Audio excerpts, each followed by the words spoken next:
Environmental movements have spent 20 years saying, please save the polar bears. It was the rhetoric that I have also faced. Government said, thoughts and prayers, good luck. Then environmentalists can say, you can also hurt Russia and then beat China. Then everyone can find the money for green technology now. So proud to propose. I'm going to do three things in my speech then. First on a bit of setup, then first argument on more attention, then second argument on how geopolitical narratives identify the causes of the environmental problem.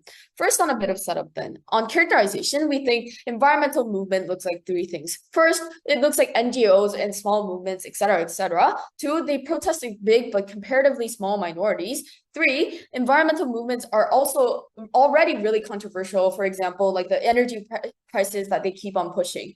Two, this is an active motion because it's phrased as this house believes that X should Y. So we're thinking about the environmental movement's incentives or whatnot. Three, prioritizing geopoliticized narratives doesn't mean that we're abandoning the core issue of climate change. You're just giving more emphasis on these narratives, especially when you go more into politics, like campaigns, lobbying, because that's what's more persuasive to the audience that make actual policy decisions. On the stakeholder analysis, then, I think the corporate's incentive is to care about public image to not lose money, and heavily prioritizing geopoliticized narratives looks like justifications. For example, moral justifications to not trade with certain countries that are committing immoral environmental actions or whatnot. The burden of our the burden of our side today is to prove that environmental movements gain more attention and thus gain more followers and whatnot. Before I move into first argument, yes. How could you Three. make sure that if you heavily rely on your narrative, your policies will be justified by political incentives? So with these political incentives, how can you care about climate change when your incentive is wrong? The political incentive doesn't mean that we're not justifying the climate action itself. We're just saying that at least we do something, because in the status quo, there isn't any action because we're only saying about the polar bears that like 50-year-old white men in the parliament do not care about. At least they care about the like people and their country and what they think about. Then, for more a first argument on more attention, I think this manifests in three layers. First, on normal public's incentive, I think it's A, we seek for consistent attention rather than short-term trends that are easily forgotten. And B, we don't want to follow the same issue for years, mostly because it's inevitable that climate change solutions can't happen in a week. What does this mean then? What does this mean then? A, geopolitical issues emerge more frequently than environmental breakthroughs. So with new updates and new justifications, people will be brought to more attention. B, there's a trend and we follow it. A few years ago, it was like the Russian-Ukraine war. Now it's the Iran-US war. This means that even if you do follow this trend, you will attract more viewers and more followers. C, normal people are not directly impacted by climate change in a visible way anyway. I am not personally impacted by the increase of plastic waste, other than the fact that straws are replaced by paper ones. However, wars directly impact more people, and even if you aren't engaged in politics, that will hold more impact, because the normal public are already exposed to multiple atrocities they are committing during wars and in news articles and videos. This increases the urgency of the action, as they can really relate to this. The simple analysis here on the government incentive then is that they need active incentives to proceed to a certain action. So America needs incentives such as this will help take down China or whatever. They also need active justification, like coping mechanism for certain actions. The reason why the rhetoric from environmental movements don't work now is because they often ask people to accept the cost now for the benefits later. This what doesn't work for people, as they think that the threats and the benefits are far, far away and you can't meaningfully access it. For example, higher fuel prices directly come at a cost to you, and if that's no proportional benefit that you get, it's unlikely that the citizens will accept the consequences. You're more likely to get support from the people from our side of the house because you're able to grab their own interest in three ways. First, on the political interest. For example, amplifying certain actions such as less engagement toward Russian oil is something people who are conservatives might like in terms of political terms. And two, self-interest. Being able to lower Point. certain gas prices or whatnot is also in the sheer interest of these people, because oil and gas prices are very important for living. Three, the sheer rhetoric of all. I think the sheer rhetoric itself will be very powerful because you tell them that it's going to be an active disinterest to you. then what does this look like? Instead of saying, oh, use less fossil fuel to save the planet, it becomes use less fossil fuel so Russia can stop Russia's actions and Russia can't blackmail us. But why is this all in the interest of the movement? Because let's give some stakeholder analysis here. The environmental movement's incentive is to convince the government and corporations, two, to convince and bring attention to environmental problems to the major public, and three, save the environment in the long term. All of this incentivizes the action for the environment, which is why this argument is true and why it's important. Second argument then on how geopolitical narratives identify the causes of the environmental problem, thus helping us solve it. The premise here is that environmental degrading is not just a technological issue. It's fundamentally shaped by geopolitical structures. I think that also answers your POI. The mechanism here is that many major environmental harms arise from politics. Things like global supply chains or conflict doesn't over land, minerals, and fuel. For example, oil consumption isn't merely just an individual lifestyle choice. It's also tied to international energy systems. The importance of it all is the fundamental value because movements should frame issues according to their root causes. If environmental destruction is just produced by geopolitical arrangement, the environmental advocacy should heavily discuss on those arrangements, especially if it does convince these political sphere. Otherwise, movements end up focusing on symptoms rather than causes, like the turtle that got a plastic straw stuck in it. The impact then is in threefold. First, on better public understanding of current situations and how it's tied back to environmental problems, so it further grabs attention. Two, more comprehensive policy solutions due to being able to focus on the cause of the problem and not the symptoms. Three, it focuses on the accountability for powerful actors instead of just individuals who actually should take accountability because we create action so proud to propose. When environmental movements tell people to go green mainly because other countries are threats, they stop building a climate movement, right? And start building a geopolitical campaign. Opposition believes that this is wrong. This is essentially the wrong way to win support and the wrong way to design a policy and the wrong way to solve a crisis that is global by nature. And so in my speech today, there will first be a few points of framing, rebuttals, and then 2 points, one on how this is encouraging like green nationalism, and number 2 on how this like geopoliticized narratives make it a lot less persuasive and a lot more narrow. So first on framing then, let us be very clear about what this debate is asking. The motion is not about whether geopolitics exists. Of course it does. Countries care about energy dependence, supply chains, strategic materials, etc., etc. The question is whether environmental movements by itself should heavily prioritize geopoliticized narratives in their advocacy. That means we should environmental groups mainly persuade people by saying things like, we need green energy so we're not dependent on like Russia or Iran, or like we need green energy so our country does not become weak, which is what the propositions world look like. And so in their narrative, the green transition is about national strength. It is state-centric, competitive, and fear-based. So it tells people if we do not move first, we lose. If we rely on others, we become vulnerable. And if we do not dominate green industries, someone else will.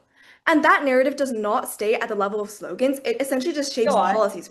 You get more green subsidies, yes, but also more tariffs, more patent protection, more hoarding of resources, and more control over critical minerals, and less willingness to like share technology. And so now let's compare to our counterfactual, right? I think our narrative is very clear that the green transition should be about collective survival and climate justice, because it is not only about the country, and green, like environmental protection is something that people should push globally, right? Because at the end of the day, if the earth is ruined, then everyone's gonna die. And so we say that pollution kills ordinary people, right? Climate change hits the poor first and the worst. And so clean energy is a public good, and no country can solve this crisis alone. Richer countries have responsibilities, and that worker and vulnerable communities should not carry this cost of transition.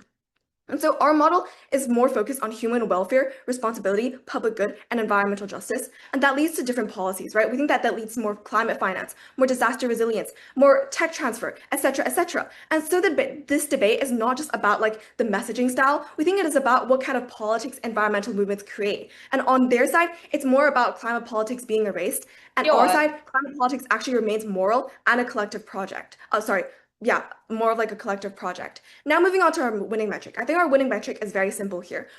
It is which kind of advocacy builds the broadest, fairest, and most durable support for an effective green transition, right? Meaning that we're able to protect vulnerable groups while like doing so, and also doing it the most efficient and most collaborative way. Why is this the winning metric then? We think that environmental activists want three things. One, fast and large-scale decarbonization. Number two, protection of vulnerable communities. And number three, long-term political legitimacy for environmentalism. That means that they need to do this, only our side is able to attain it. Before I move on to rebuttals, I'll take a quick POI. 3, 2. Would you unify all environmental movements into one movement? I don't particularly get what this means because it's not that related to debate, but I do feel like at this moment of time, it is more important for like the universal all countries to be working on the same movement rather than splitting up and go like, oh yeah, I don't want this country to be ahead of me, which is why I'm going to be more competitive and like force everyone, like get everyone together and like raise tariffs, which essentially just harms the weakest countries, to be honest. So quick rebuttals here then. First, they say that this is more like first proposition says that, oh, this is more realistic because people care more about national security than climate justice. Our response is very simple. Yes, fear is politically powerful, but fear is a bad foundation for a long-term environmental movement, right? It gets people to act only when they feel directly threatened and only for themselves. That means support becomes more shallow, conditional, and selfish, right? And the moment people think that their country is safe or the rival has changed, the motivation essentially just fades. And number two, so like moving on to my points, number one, on how geopoliticized narratives essentially just weaken the movement by making it narrower and more divisive and less morally persuasive. I think there are three layers to this. Number one, that like no more POIs. Environmental movements are strongest when they say that it is about protecting life, health, and justice, and the future of every single person on this earth, right? Because the message is powerful because it speaks across borders and across countries and essentially across like classes and across ideologies. And so like politicized narratives change the emotional center of the movement. I said no more POIs, okay? Instead of we must protect people and like the message becomes we must protect our country from them. And that is a much narrower appeal, right? It depends on national identity. It depends on seeing outsiders as threats, and it makes the movement less inclusive and less universal by itself. And that is essentially harmful because climate change is one of the few issues where people actually need to think beyond their own tribe. And that if environmental movements themselves stop doing that, nobody else will. Number two, we think that once climate advocacy is wrapped in like this kind of national competition, it becomes easier for politicians to drag it into into cultural war politics, right? And then green policy is no longer seen as a public good. It starts to look like economic nationalism, anti-foreign politics, or like elite strategic planning. And that essentially just creates backlash. Now, some people will see this as militarized, and others will see this as like a tool for economic protectionism. And essentially, it's just not good, right? Because in other words, you stop building trust around climate action itself, and you build support from like one tribe by making another tribe suspicious. And number three, then we tell you that like environmental movements should be led by the harms ordinary people face: bad air, unsafe housing, heat waves, etc., etc. But the geopolitical framing pushes like the attention outward, right? Like the main character becomes like the states, strategic industries, and national competitiveness. And that means poor communities, workers, indigenous groups, and climate vulnerable populations stop being the center of the story, and they become like secondary to questions like, oh, can we beat China? Can we reduce dependency? And all of this is not just bad ethics, it's just bad politics in general, because you're no longer speaking to the people's lived experience. Now, moving on to my second argument, right? I think that geopoliticized narratives turn climate action into green nationalism. The core claim here is just that when environmental movements heavily prioritize geopoliticized narratives, they stop telling people that green transition is about saving lives and protecting vulnerable, and they start telling that it's about like beating rivals or like protecting the nation, right? And so three mechanisms here. Number one, if you tell public that green tech matters because dependence is dangerous, then governments become obsessed with one thing, which is just to not rely on your rivals. So even if a rival country can produce like cheaper solar panels, batteries, or EVs, the reaction is not, oh great, this can help us decarbonize faster. The reaction then becomes that this is dangerous because it gives them more leverage over us. And so the goal stops becoming like cheap, fast decarbonization and essentially just becomes like more strategic independence. And so this is why geopoliticized green politics naturally lead to tariffs, domestic requirements, and like more expensive stuff, which ends up harming like poorer countries proud to propose. Our line of case is simple. I think that even in the first place, the case that we're basically running is that slow and big impacts is significantly bigger than the fast, small impacts that they talk about. Because I think that they all obviously they kind of talk about, okay, yeah, worker groups and indigenous people and other groups who will not be heard in proposition or whatnot. I think that this is a clear lie. Why? Because oppositions wants one merged environmental movement. But then I think that how heard out will those groups be on the one big group? I think that not at all, because problems because we make more locals heard. We win because we speak to those around us for more buy-in. However, in their side, they want one unified like a power or whatnot, which is very unlikely, because not only do you have the incentive to actually focus on the incentives, you have to also focus on the reality, like the realism, how likely this action is supposedly to happen. I think that the alternative that they're giving is simply just very uncharitable, even in the first place. Because if you're arguing for one unified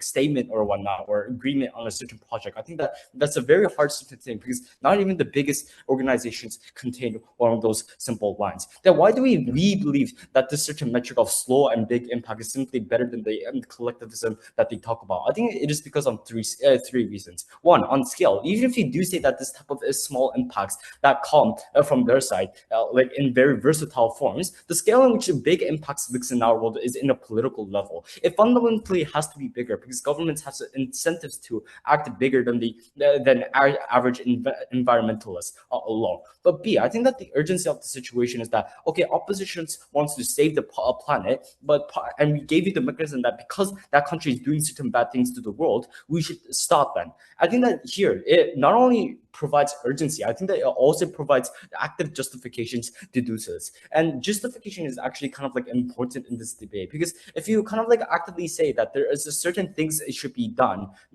through collectivism, you also explain why governments have incentives to listen to your profit, in which we say that in the stakeholder analysis is that they need heavily amounts of they need lots and lots amount of like justifications for their own actions. That is what they don't do, because I don't know what type of justification that collectivism gives for governments to change. Not only is this not in the incentives of these environmentalists to do it anyway. I think that there's no such justification that you give or urgency within this type of situation. But see, I think that the realism is just better here, like the likeliness of this like foreshadowing here. It's because of two reasons. One, it's more likely the country act on political decisions rather than like small protests that they have in their side. And I want to say it's significantly small, even if it's collectivism, even if you manage to somehow agree on a certain thing. I think that the world is still divided into into like large parts and small parts anyway. So it's kind of like very hard for you to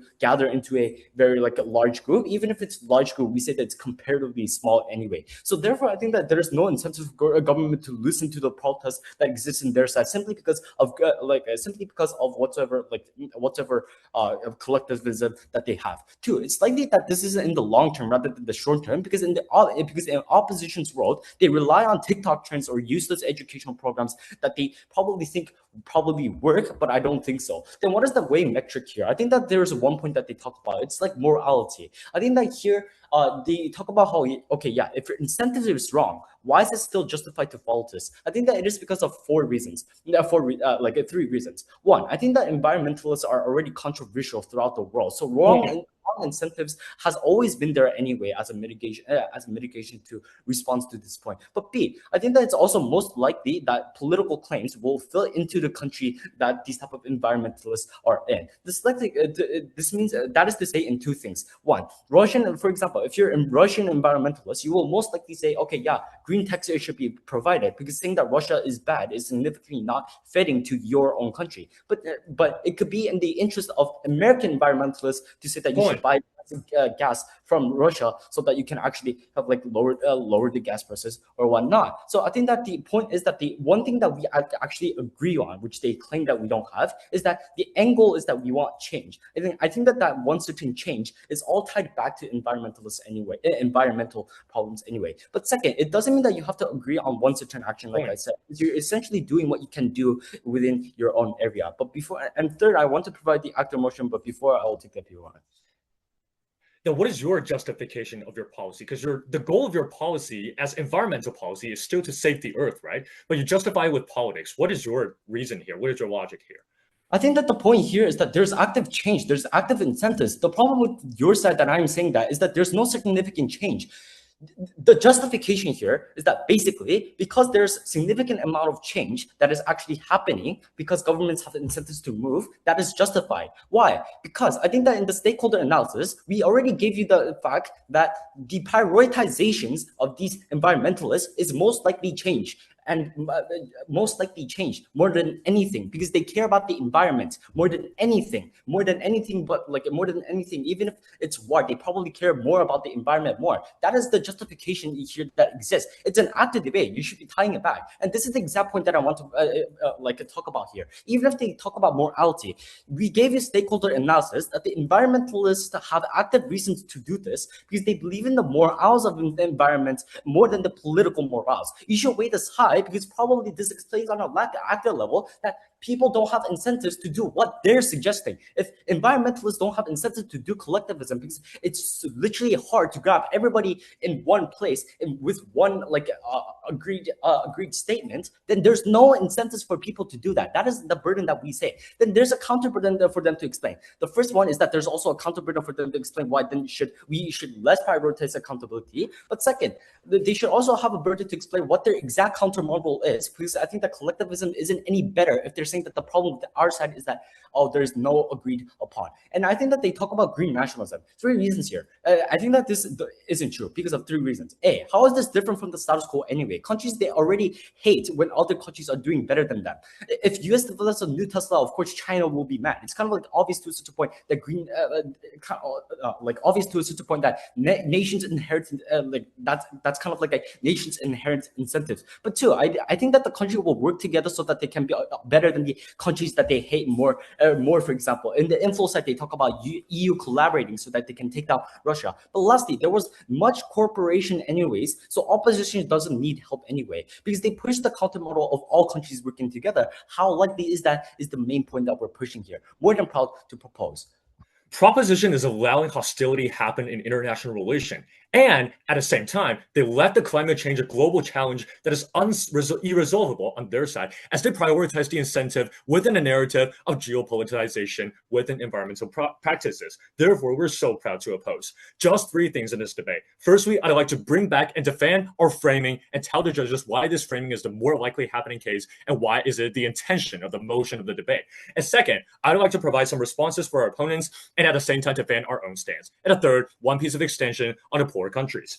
I'd like to first begin with a framing here. This debate is not just about a policy, guys. It is not about the activists. This debate is the debate for the vulnerable groups in the international community. This debate is the debate for the poorest citizens, the poorest proportion of population right now happening in the world. Why? Because environmental challenge is a shared challenge of the whole humanity. And environmental challenge is harming the vulnerable people and the poorest people in the community the most. And this is where the activists can grab on to catch the attention of the society because they're speaking out loud for the most vulnerable group, who are the majority of the population within the society. I'll take a POI after the responses of your points.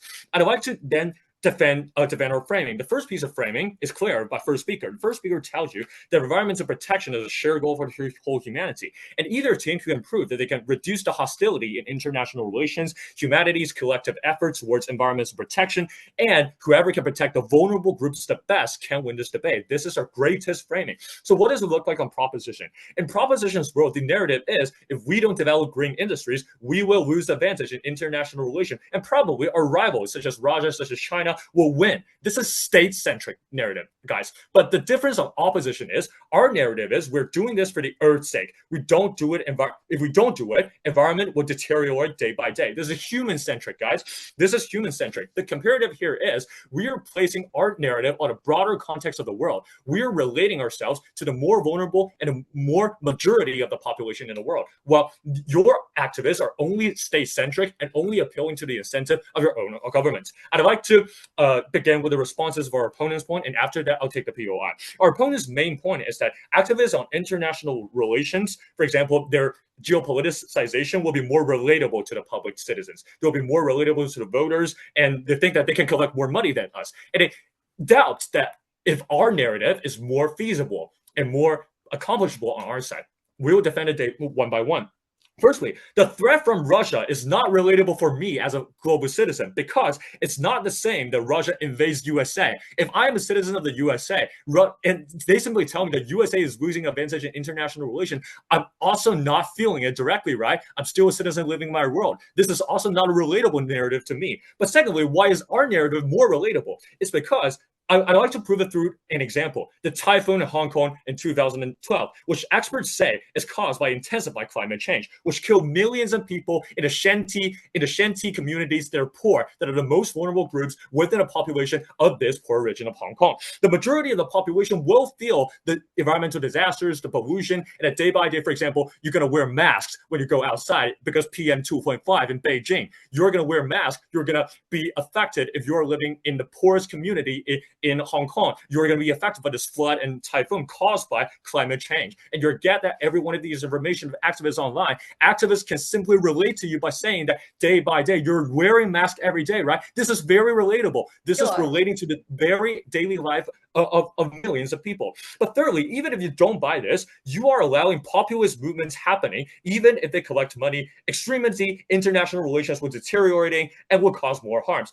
And also, I'd like to think that geopolitics is also changing. Today, USA might be the cooperation. For example, they might maintain a very good relationship with Russia. Tomorrow, the situation might change. They might simply break that collaboration and treat Russia as a rival. And therefore, your narrative is always changing. And the stability is something that you cannot guarantee. The last thing I want to say before I take the POI is that our feasibility. Firstly, we have no burden in this debate to prove the feasibility, but we'll still prove to you. Secondly, the feasibility is largely proven by our side because our narrative is more relatable to the people. And the third, global movements don't require a big institution to go entire, right? They put their whole of their premise on the global movements institutional level. But we can tell you that Me Too movements and other similar activist movements like boycott Starbucks don't require a large institution to push. The fourth thing, United Nations is probably the potential big institution if you really want a big institution. And the last thing, social media gives us the chance for the activists to be individual institutions to push the society into the entirety, which means that our entirety narrative, when we are putting our narrative as human-centric, is the best case scenario in this case. So after rebutting, I'd like to take the POI. There are multiple environmental movements. You can have different messages for each environmental movement, which can move each of those people.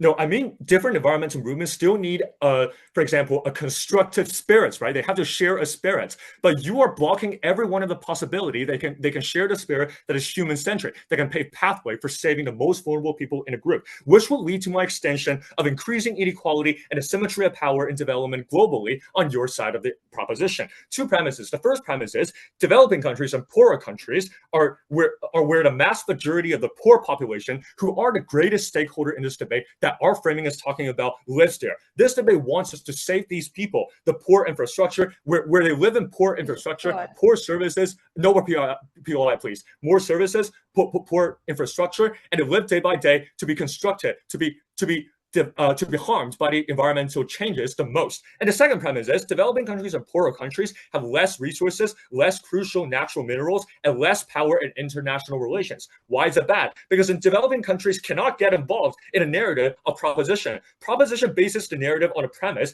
that the weaker countries have crucial resources that other countries need. This is the premise that makes rational of their narrative, because their narrative believes that the other country needs to have something in order to be exchanged, and we have to stay in competition. If the developing countries don't even have the resources, how can they stay in competition? The premise doesn't really exist. If they participate, they will likely fail, and citizens will lose trust in environmental movements, especially vulnerable groups. If they don't, they fall behind in its activist movements. This is self-contradictory. Three impacts from opposition. Firstly, more collective cooperation between nations, because proposition is proposing a geopolitical stand that is more polarized, but we are proposing a stand that's more collective and cooperative. The second is more support from the United Nations, because United Nations will not support a nationalist movement, but they will support an internationalist movement. Third one, we are decreasing the impact of lack of state trust in developing states. Proud to oppose. If the main movement is about the environment, and that is the main priority, that singular movement will prioritize the environment as utilitarian. It means some minor environmental issue in a remote area is just a rounding error in their world, but it gets little attention in our world. But note his talk of workers and the poor. Our rules can integrate those where the issues are present in the first place. But if there is an environmental overall else approach, issues like poverty will always be under the environment. We solve this problem, never been more proud to propose. During my speech, then, firstly on extraneous rebuttals, secondly on the persuasiveness. And first of all, on the extraneous rebuttals, they say that the vulnerable people are being harmed and they should be protected. We completely agree with this, but this is the exact reason why proposition wins. Because vulnerable people are being harmed in the moment, in the status quo, and they lose jobs and they face poverty, etc. We help them right now. We win on urgency. We win on active action. Even if we sacrifice like morality or something, we win on active action. And on their metric on vulnerable people, that's why we win, because they never prove to you how you solve that problem in their side, because our whole proposition case lies on the problem of urgency and solving things quickly. We win on this metric too. And secondly, their idea on relating yourself to the most vulnerable people. First of all, so what? Because the sad problem here is that the most vulnerable people do not have political power, meaning that even if you get attention of them, no action will actively happen. This means that we already told you in our characterization that you need the government for change. Because the whole citizens should agree on the idea, which incentivizes the government to change in that way because of voting and stuff like that. This means this is why we win on their rebuttals. And secondly, their idea on morality or versus slower change. Because even if we say that we are so immoral, we are so bad, why do we still win? Because first of all, I care about whether we will be 100 years later, not morality. I think that wins over just priority as a human general idea, because I want to live. And second of all, on reversibility, on the metric of reversibility, we have to weigh this, because climate harm cannot be reversed. If something happens, it's really, really hard to reverse. But morally, it is possible, because if you kind of reframe things, if things don't work out, it can be fixed. And we want to lastly point out that it's much more easier to be performative. And change, it is hard to be performative, because change actually happens. But in morality, you can say, oh, these amazing things, and then never actually do a thing. And then lastly, on their idea on relatability, but we'll also talk about this in the second class, but to mention it briefly, let's say there's a war, let's say about the Russia-Ukraine war. Now you see that atrocity, you see the emphasis, and you see what's going on in this world. However, yes, their example on the Hong Kong dust storm thing, yes, the activists will see incredibly short term, because yes, you might have the attention right now, but after this event that happened in 2016, I think, has air pollution stopped? No, this literally shows you that these kind of events are really short-term and gains people's attention short-term, and it's not enough to make a meaningful change. This is why we win, because we have quick updates, because we have quick political issues, geopolitical things happen continuously. That's how we maintain continuous attention. And lastly, on our extraneous rebuttals, their extension on developing countries. First of all, we want to point out that they still have an incentive of such things as energy sovereignty. If there's too much leverage, and if one country holds too much leverage because they hold the whole oil industry, this means that I, as a developing country, have an incentive to focus on it and develop it. Because in proposition, they're going to frame it as, oh, development for the general, in opposition, you're going to frame it as, oh, for the whole of Earth. If I can't put food on my table and I'm struggling to have a job right now, I absolutely do not care about whether the Earth is going to fail in 100 years after I'm dead. So in proposition, we frame it as the development for the general country. That's why action actively happened in our side only. Never more proud to propose. Before going on, POI. Don't you agree that poor countries are now marginalized due to competitive tariffs and are first to be harmed? Exactly, because you are harmed, that's what incentivizes you to develop metrics. For instance, if you rely too much on oil on Russia, now in our side you are incentivized to get energy sovereignty and develop alternate friendly methods by yourself, by your own country. This is seen as a whole national development rather than on aiming for some better future 100 years later. This is much more impactful. And going on to the second clash on persuasiveness then. Our worst case is that we make climate change controversial. Why do we still win? Because first of all, we already told you that the status quo with climate change is also already controversial. Because that means that if you make green action, you increase the cost as a consumer, and it's quite controversial. And second of all, even if you assume that it's not true, it's possible to disagree with foreign policy, but save the environment together. For instance, because of the Russia war, you might think that, oh, I'm not going to use fossil fuel. But no country should alone have power to overall control the energy system, and because increase of prices harm everybody, we mitigate that harm. And lastly, on the different messages per country, we already told you this multiple times. I don't think opposition engage with our counterfactual. In Europe, we can frame it as, oh, the government and the political feel coercion using leverage and stuff like this. This is harmful. You should fix it. And the EU frame it as, oh, we encourage jobs and we encourage technology, and thus you should help it. And lastly, even if the backlash exists, why do we still win? Because first of all, the collective NGO needs collective narratives is not true. Because if you just have the same collective goal, you don't need a same collective narrative. It happens much quicker. And when we all agree that fossil fuel decreases and plastic decreases, we say this is much better. And secondly, the worst case is that we do not rely on rival country technology. We're going to flip this point and use it in our case. Why is this? Because we win on feasibility using their own mechanism. Because unity, it does not impact when government says, oh, I cannot afford change because the voters won't like it. But now the NGO will say, oh, no change doesn't cost much. And it depends on hostile people, and this means my country is vulnerable. This means there's going to be active action. And why is it worth the sacrifice? Because first of all, the NGO builds the infrastructure, industrial regulations, and batteries, they don't do that.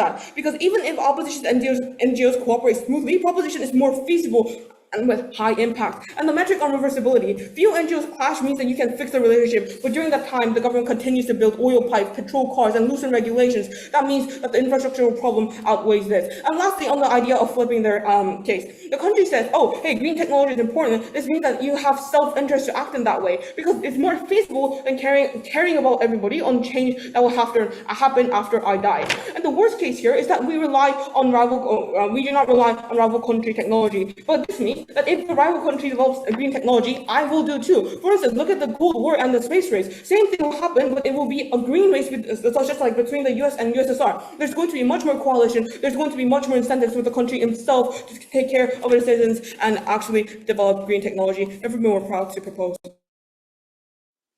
What truly saves the environment is not one or two superpowers fighting against each other, but instead a combined effort from all of us. And that not only includes every single member country in the United Nations, but as well as every single individual. 3 reasons to justify this and why this supports opposition side. First of all, humanity can only achieve a goal when it is functioning as a collective. If you know that you're the only one investing and cutting emissions and granting subsidies and transforming your economy, you won't really have the incentive to continue because you're suffering a cost that does not serve any other impact to the environment itself because you do not have people who support you. Thus, one country cannot solve climate change alone, but this is what is actually present on proposition's narrative, because in a geopolitical stance, in a geopolitical tension, it's very likely that 2 parties of member countries are likely to go against each other. So even if one member country enacts policies that are likely to help benefit the economy, because the other benefit the environment, because the other party of member countries are likely going to retaliate and do things such as prohibiting, for instance, like green tech going abroad, etc., etc. Whatever good impact is initially created will only be counteracted and retaliated because of geopolitical tension.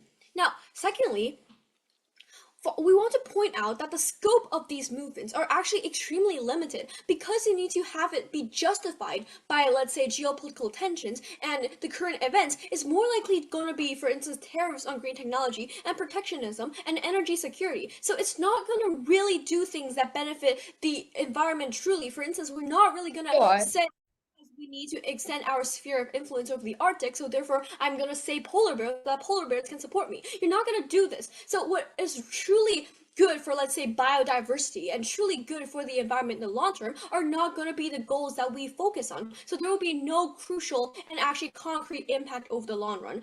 But then thirdly, the policies after I finish this point, the policies that actually get implemented are going to be temporary because geopolitical stances are temporary. But on the other hand, saving the environment is a long-term plan.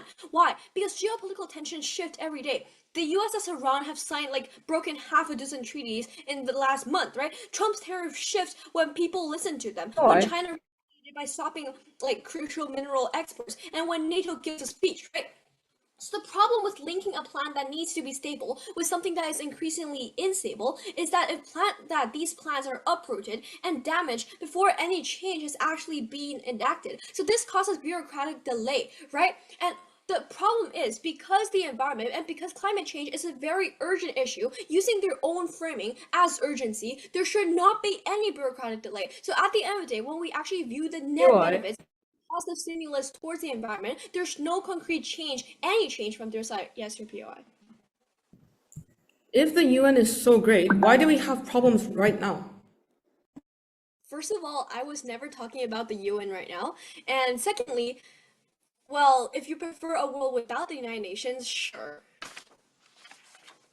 But then, moving on, right? I think one of the most crucial clashes in the status quo, like in this debate, is which side can provide more positive change, right? Now, first of all, they say that in the status quo, in their world, people do things to become better than their enemies. People like invest in technology and do these kind of things so that they can get ahead of their rival countries. But this is actually symmetrical to our side, no, Judge, because even without, let's say, heavy prioritization, geopolitical tensions still exist today, right? For instance, China and the USA are still in a technological advancement progress, like a sort of a race to whoever becomes, or let's say, have more green tech so that they can appear and get more leverage in society. So even without heavy prioritization, there's kind of competition after the 5th minute. Thank you.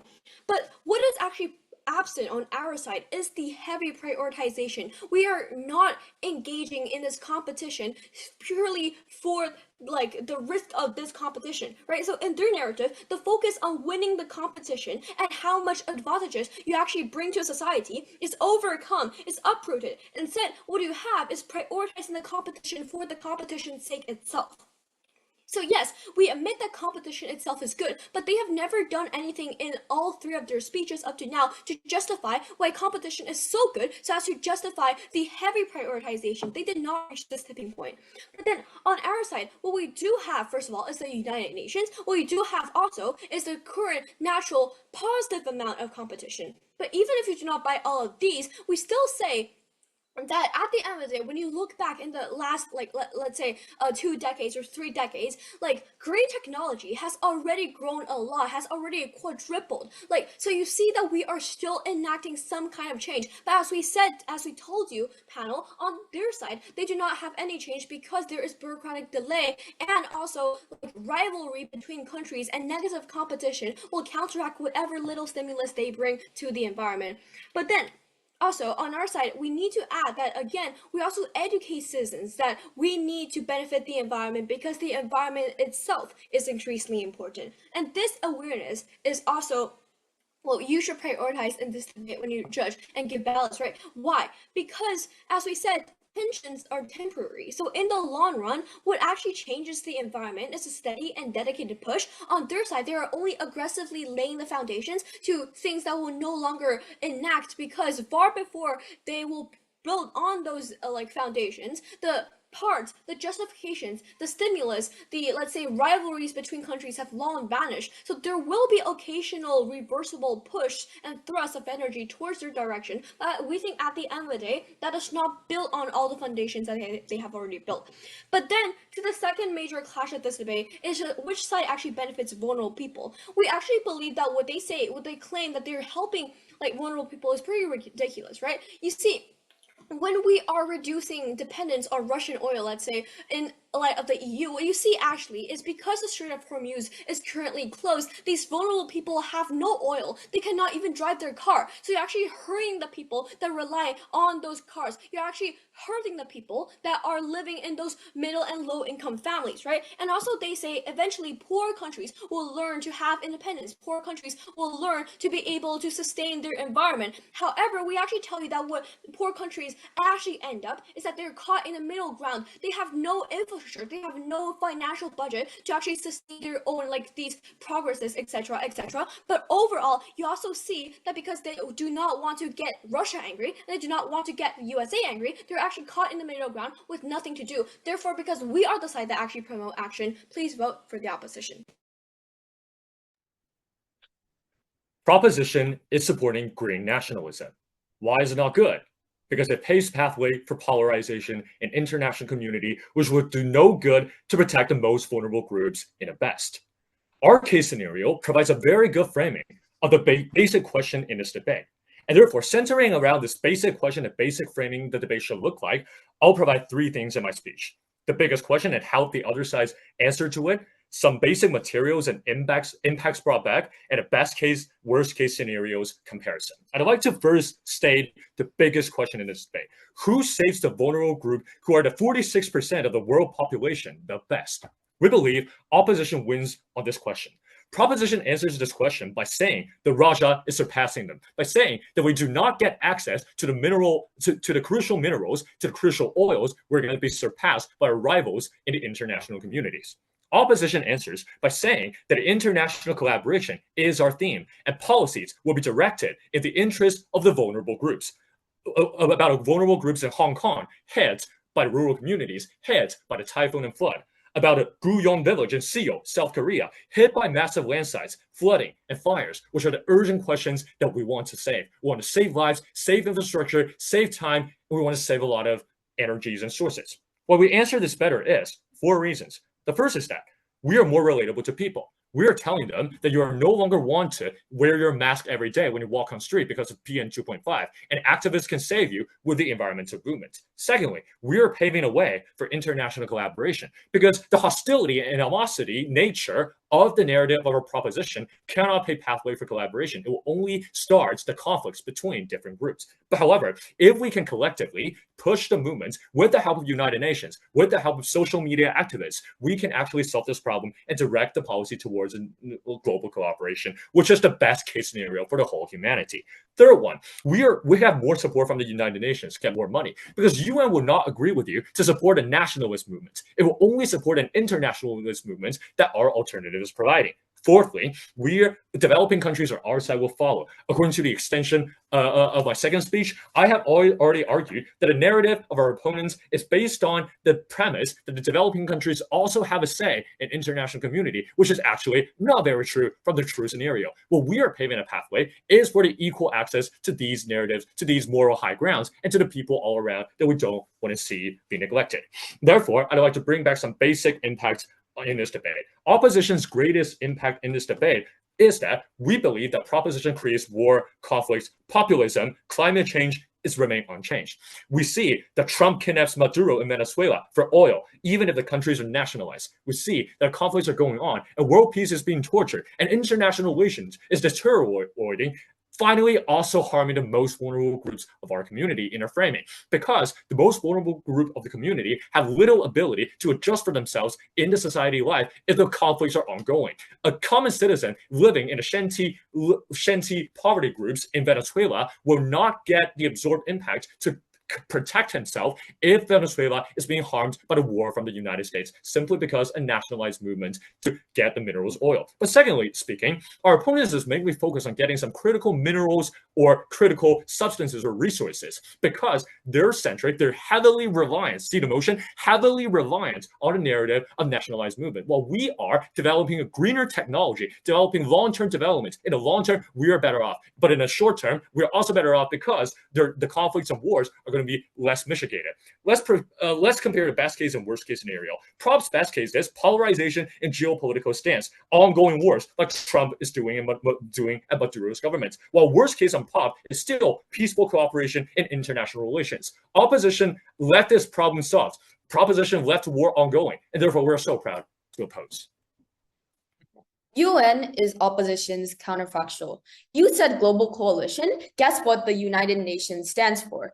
Judge, they can't suddenly say that they don't support the UN because we pointed out the reality to them. So proud to propose. I'm going to do 2 things in my speech then. First on some meta debating, then onto some clashes. First on meta debating. Judge, they provide so much new material in op reply, but still the reason why vulnerable groups are called vulnerable is because they have no political representation and are ignored. To protect them, you need to make change now, and opposition makes this political representation worse. 2, how well does the UN hear out the most vulnerable groups now? No proof that relying on a global approach works. What we told you is that we make sure that each movement focuses on what their government can do. Opposition assumes a world government exists, but it does not. This was an actor debate. Why does opposition have nothing on what the actor wants? They say, oh, we need to care about the most vulnerable people. Sure, maybe it's important, but that doesn't mean that it weighs over the actor, which is the environmental movement. Fourth, what is their counterfactual? What is their counter model? What is their enforcement mech? We still have no idea even after 46 minutes of debating. Fifth, opposition whip talking about how vulnerable people need Russian oil in Europe is so wrong on so many different levels. But the quick point here is that even if we agreed with that framing, we solve that problem better than them. Proposition lets each area prioritize their needs in reference to that climate change. On their idea of bureaucratic base that we told you multiple times, in opposition's world, they need to decide how to allocate time and resources across the globe, even in their most best case scenario. That naturally disenfranchises some people over others. Proposition focus on local metrics and local politics. Local knowledge matters. Local needs these things. Then the core problem is that opposition is arguing that they are better at representing all of the different groups. No, proposition it actually works to represent each group. In Bangladesh, the focus is more on flooding for our world, but for their world, Bangladesh will still be overlooked again. How do we know? Because that's what the globe does now. Then opposition characterizes the world as if some NGOs or some Avengers team that that can cause war. If they combine all together, that they can save the world. I think they forgot that we're still defending. Defending the status quo. It's highly flawed. Then why will Saudi Arabia agree to a mandate from a global pressure to over a local push to have more breathable air? There is no characterization on this.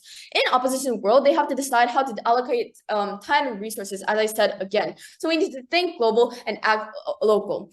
Then first clash on persuasion. This was the most important thing in the debate, as this was an actor motion, but Opt never engaged on this. Opposition gives a case where you say that every country will collaborate on environmental issues like the UN to save the planet. They argue that there's a bureaucratic delay on our side, but I think that then the UN would have more bureaucratic delay too. Then why is their model good? Then we argue, what is the incentive of the model? Are environmentalists most likely to support collectivism and all meet up in one place and have one agreed statement and really go on? We have told you again and again, we don't think so. Then how do we win on urgency? Opposition says bureaucracy and bureaucracy. The best example of bureaucracy is being stupid in the UN. And because of bureaucracy, you need to make it clear as a people, we want to make this change happen because the government also cares about elections. Then bureaucracy is at least better than like absolutely giving up on everything. On minorities, they talk about, but the core problem is that opposition is arguing that they are better at representing different groups, which is just not true. There are many environmental groups that we can cater to each one of these countries. And opposition never showed proof that different groups work as one, which was emphasized in our first, second, and third. And there are Ukrainian environmentalists and Russian environmentalists. They will not work together just because opposition wants it, and they never characterize why this is so. Note that opposition's main theme is to protect vulnerable groups. Then why will environmentalists have this incentive when their biggest moral is environmental protection than vulnerable groups? Also, new material on reply. So proud to propose.